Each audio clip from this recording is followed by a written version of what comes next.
seperti deskripsi produk, blog, testimoni. Lalu ada optimasi SEO supaya website mudah ditemukan di Google. Lalu selanjutnya ada uji coba dan peluncuran website. Dan yang terakhir ada pemeliharaan berkala, update konten, keamanan, dan fitur.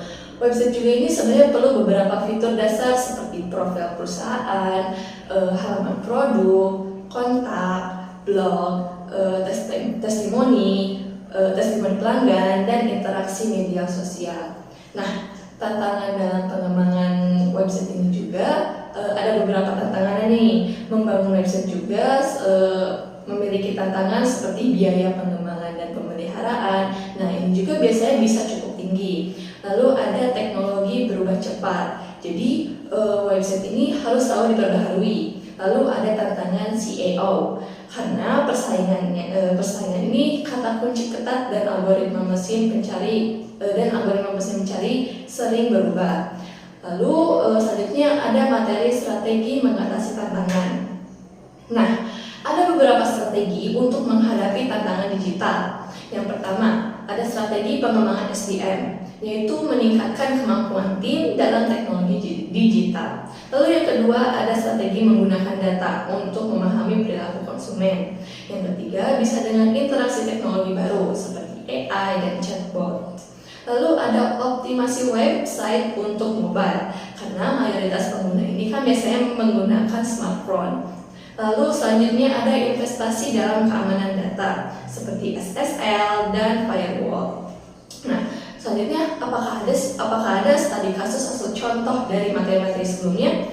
Tentu saja ada. Contohnya yang pertama ada perusahaan fashion teknologi. Nah, mereka ini mengatasi persaingan ketat dengan personalisasi memakai AI, desain mobile first, dan memaksimalkan konten. Jadi hasil trafficnya naik 60% dan konversinya juga naik 40%.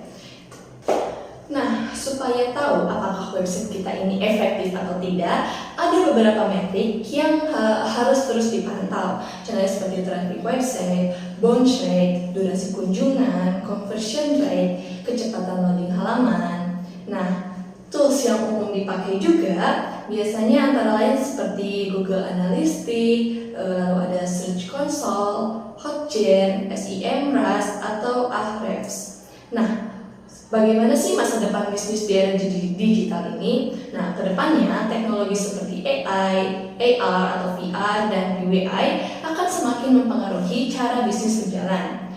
Adaptasi cepat adalah kuncinya. Nah, bisnis ini yang mampu mengikuti perkembangan teknologi akan lebih mudah bertahan dan bersaing. Nah, dari semua materi tersebut, kesimpulannya, bisnis di era digital ini banyak menghadapi tantangan, mulai dari perubahan perilaku konsumen hingga persaingan global dan keamanan data. Namun, semua tantangan itu bisa dihadapi dengan strategi yang tepat. Salah satunya melalui pemanfaatan website yang profesional dan berfungsi optimal. Website juga bukan hanya alat promosi, tetapi juga fondasi utama untuk layanan pelanggan, menjual, dan branding.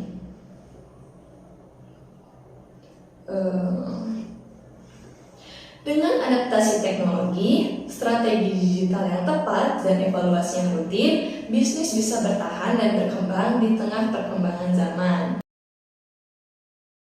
Saya cukupkan sekian presentasi dari saya. Mohon maaf bila masih banyak kekurangan dan kesalahan kata. Saya akhiri. Wassalamualaikum warahmatullahi wabarakatuh.